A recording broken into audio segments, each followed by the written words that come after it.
This program was first broadcast on Canterbury's access media station, Plains FM, and was made with the assistance of New Zealand On Air.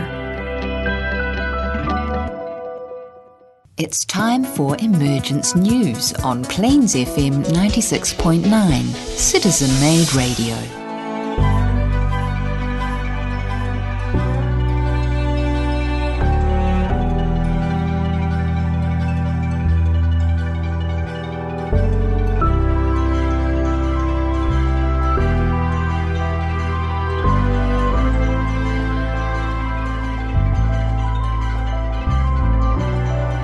Kia ora and welcome to Emergence News. My name is Nigel, and together with my colleagues Peter and John, we present this program from the Christchurch Plains FM recording studios here in Christchurch, Aotearoa. Here at Share International, we are volunteers, and just to fill you in, Share International is a non-profit organisation making known the fact that Maitreya, the World Teacher for the Coming Age, and his group, the Masters of Wisdom, are now among us. And during this present era, the preparation is now underway for this esoteric activity to become more obvious to humanity.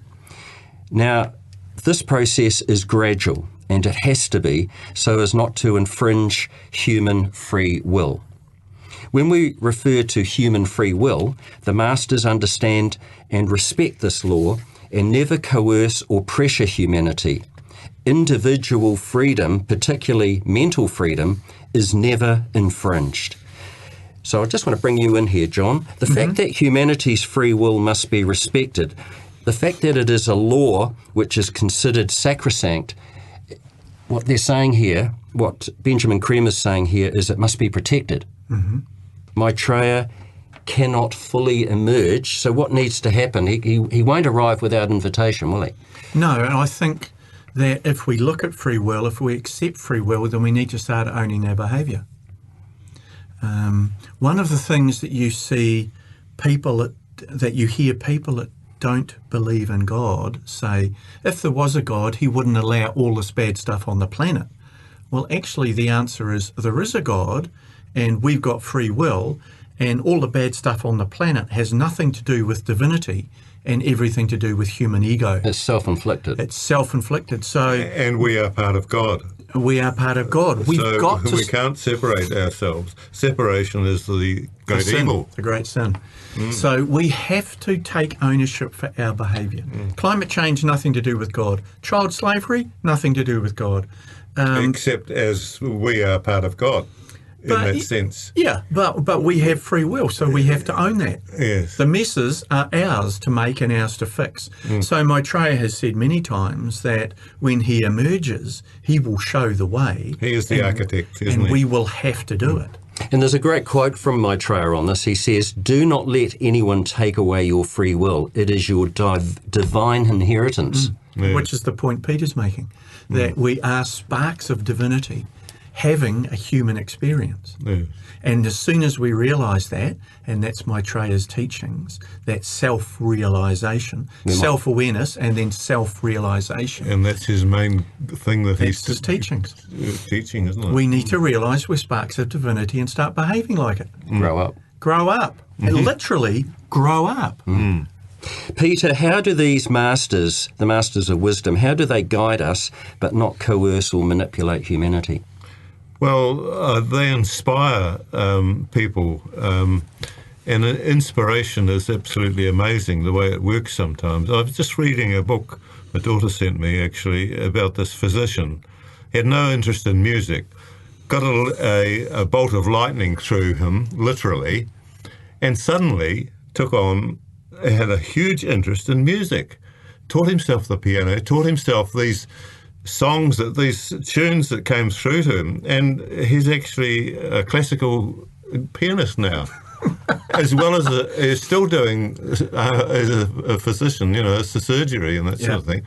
But, this is inspiration. This is how it happens. Yes, that's right. And Paul McCartney says this. He was inspired, a number of the songs he wrote were inspired through his dream period. Yes.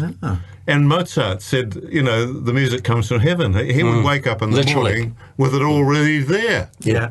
And then he'd write it down. Amazing. This is incredible. If This God's is listening, I'd like to inspiration. be a guitar god. Yeah. I'd like to be really smashing out, on a Stratocaster. Rock and roll is... That's what I want. Give me rock and roll. It's that sort of cleavage with you, isn't it? Rock and roll or spiritual advancement. What's that going to be, John? Oh, okay, I'm going to go with God. You went with God over Yeah. Neil Finn last time. Yeah, I did, yeah. Okay, Peter, what are you looking at today? Well, I was just going to bring through some of the places that Maitreya has appeared, some of the groups he's appeared to, and interestingly enough, the reaction of the people generally is favourable. Sometimes the people are sort of absolutely gobsmacked and don't know what to think. So it's quite hilarious, really. I look forward to this. And John, what are you looking at today? I'm going to go back to a place called Teclote, Mexico, and talk about how that healing spring was discovered. It's quite an interesting story. And then maybe we'll talk a little bit more about that. Yeah, looking forward to that because you touched on this on the last program. Yeah. And I know Peter's got some comments to make on this as well. Cool. All right, so on this program, you will enjoy news, articles and evidence and sometimes forecasts and good conversation and a message of hope for humanity.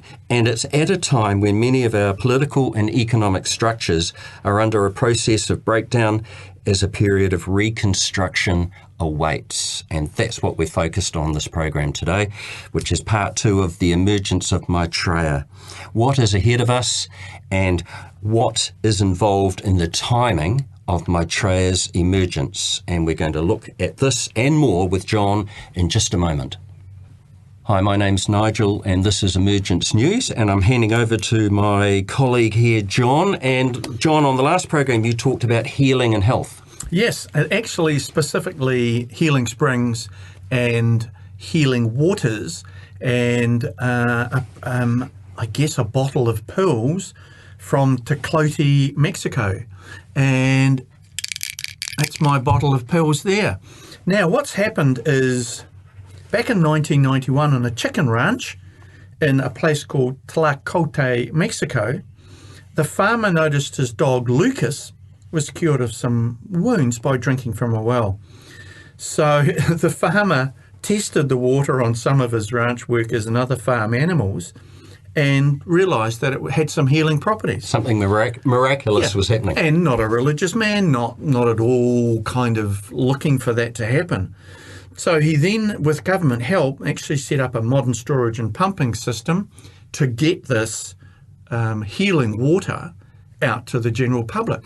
And there was people travelling from all over the United States and the North American continent, up to at one point about 10,000 people a day coming to get this water.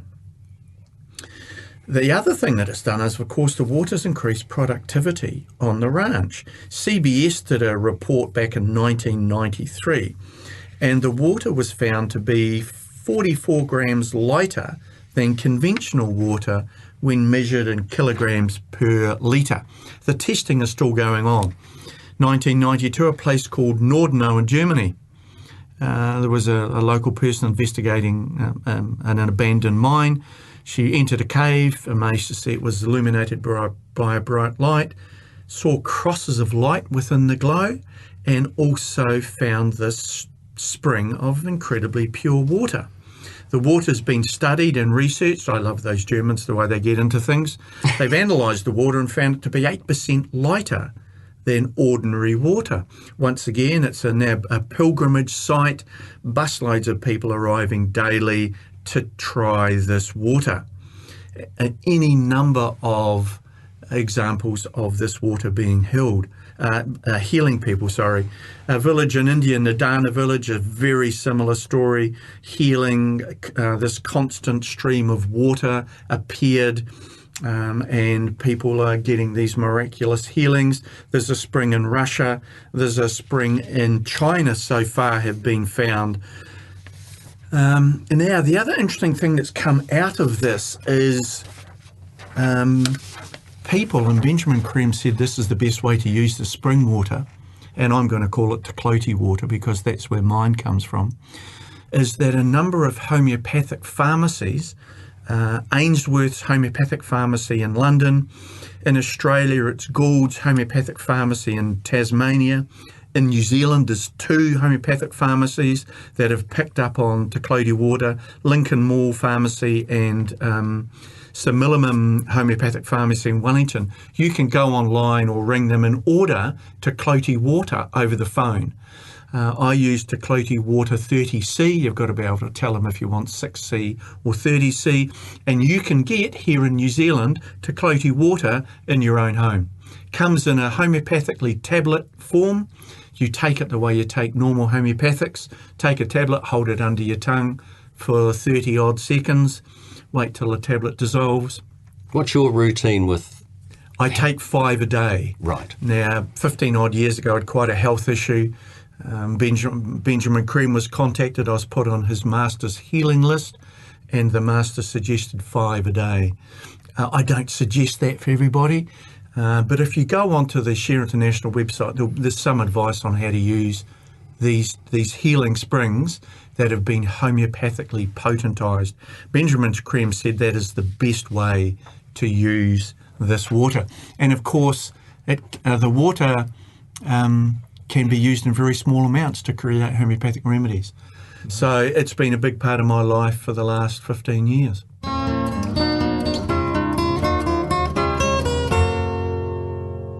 This is Emergence News. Thank you for that, John. Yeah. Great story, the Te Clody water. Well, it's something that's occurred because we have the water carrier, Maitreya, the avatar for this age, emerging into our life.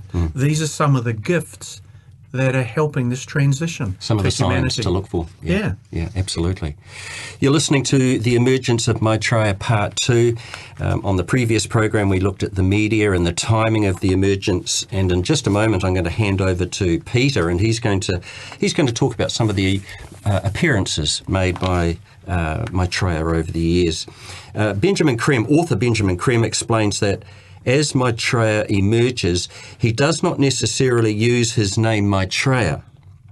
So look for a man or a woman calling for justice and freedom for all. He appears in many guises, and if your curiosity is genuine, look for a sign. You might be amazed. Over to you, Peter. Yes, thanks very much, Nigel. Some of the appearances, it's been quite bizarre, actually. Father Christmas, I see, in one big rally in London, I think, wasn't it? They took a photograph of him appearing as Father Christmas. But anyway, of course, we have a photograph of him from Nairobi when he appeared before 6,000 Christians at a prayer gathering. It was a healing group as well. And there were many people healed all around where he was. In fact, he only talked there for about 15 minutes, but in perfect Swahili, which is the local language. And many recognised him as the Christ. And he appeared out of the blue and disappeared very shortly after he finished speaking. Nobody knew where he went, but he just disappeared, as he does. And he certainly looked like a biblical figure. You could imagine Jesus or the Christ looking like that. And often he will appear as if he was appearing to a Muslim group. He would appear as an imam, and he would be dressed as they would expect. And so he appeared in Mexico a couple of times, actually, and before 500 or 600 Christians. This is back in September 91. And the initial response was profound and heartfelt, but soon the people became divided into two groups, more or less equal, those who believed him to be the Christ and those who feared he might be the Antichrist. And it wasn't long after, I think, that from the Roman Catholic Church, there was a book put out about expecting the Antichrist and that sort of thing. So there's certainly a degree of caution there with regard to the Christian Church. Well, it would be fair to say that any human being that emits a lot of light is going to attract a response, a reaction. That's right, yeah. And it's not always positive. No, it depends on your focus, doesn't it? It does. It depends on your focus. And as you said earlier, John, people fear change. Not everybody welcomes change, do they? No. I think also for the current major religions on this planet, he comes with a message that's not quite in tune with theirs. And I think that there's a lot of power and influence and wealth built up when we look at the 4 major religions on this planet, and even some of the minor ones. And I think that will be difficult for some people to let go of. And just on that, John, could you just clear up one thing for us if we've got a first-time listener listening? The office of the Christ, what does that mean? The office of the Christ is a job. It's a role. It's not a person. Maitreya holds that office. It's like the headmaster, isn't it? Yeah, it's the head teacher. Of the hierarchy. Yeah, for angels and men alike, actually, is the quote. Yeah. But so he is the head of the spiritual hierarchy for this age, and has been for previous ages, but he is the most evolved individual this planet's produced, along with the Buddha. So he comes as a teacher primarily. And he says that when we first see him or experience him, he will feel familiar to us as an old friend. Yes. I don't think it's a coincidence that we are all here today. No. I think if you accept incarnation as the evolution plan for this planet, then the fact that we 3 find ourselves in this room talking about this topic is no coincidence. And I take a degree of happiness from that, to be quite honest.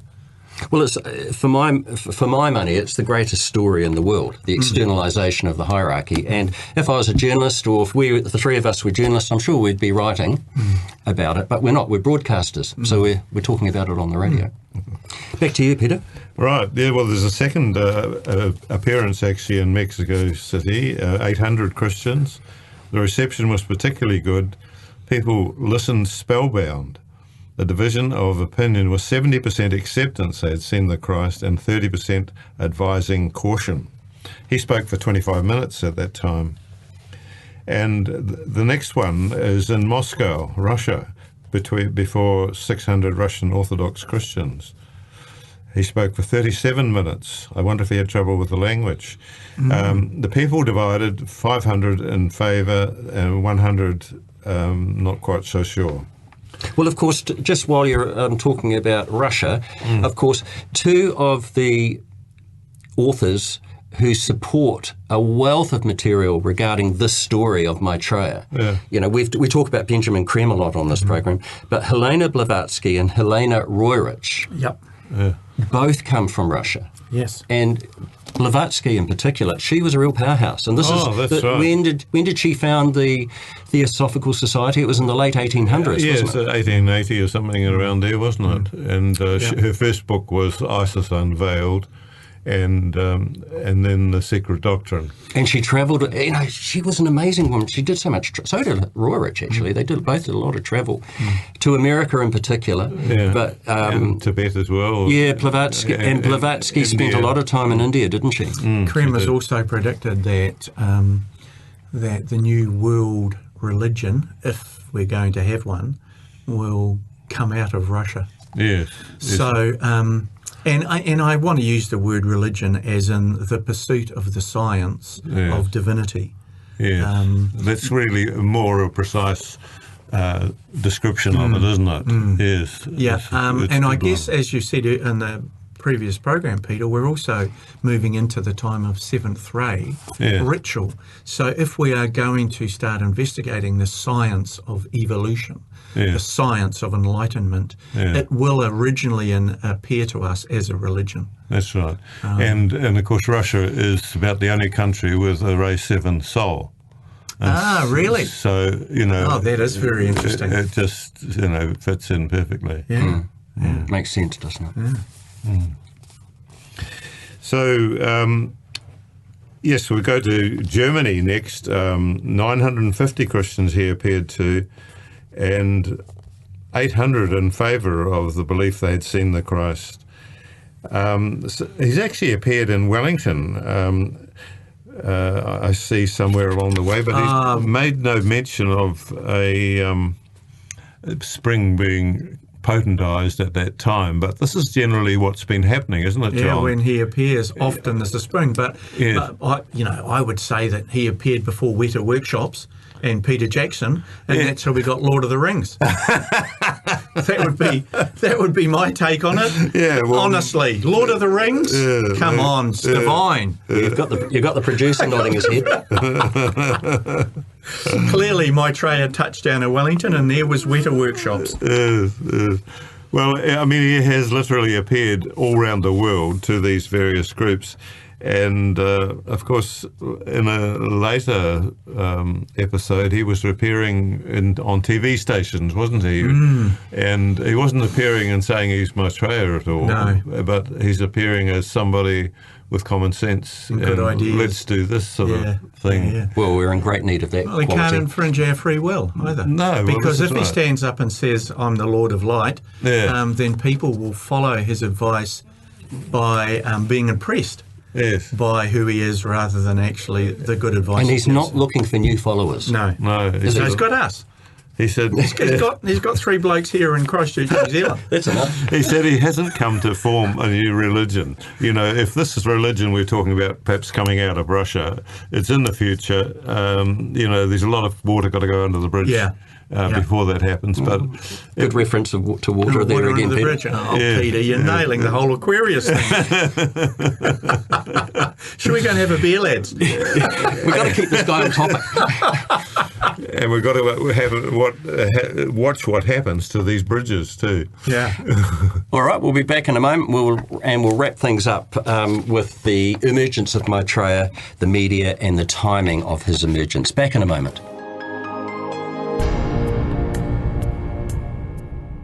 Okay, I'm going to wind up today's program. I was going to go back to some healing and health stuff, but do that yourself. Go to Share International. Benjamin Cream has asked, how can we keep happy? May 1997. Here's what he comes back with. Serve. The happiest people I know are the people involved in the reappearance work. That's us, lads.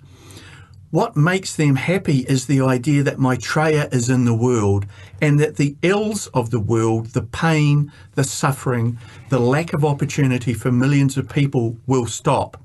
I do not mean in a day or a week or even a year, but the process of transformation will take place. That makes them happy. That is what has kept them happy for years. That's us, lads. You are happy because you are cognizant, aware, and experiencing the major events of our time, of any time. Never has there been a time like this. The people involved in the work can experience it in a very purposeful level, which gives them this inner happiness. Most people involved in this work have a kind of inner secret. They know what is happening, and it keeps them alive, vivid, awake, alert, and happy. Also, we have transmission meditation. And our message is one of hope for our listeners.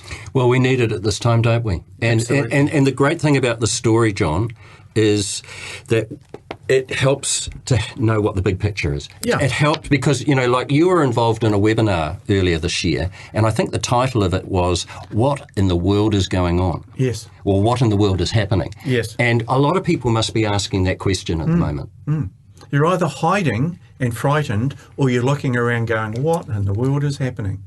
We've got some answers for you. Come back next time.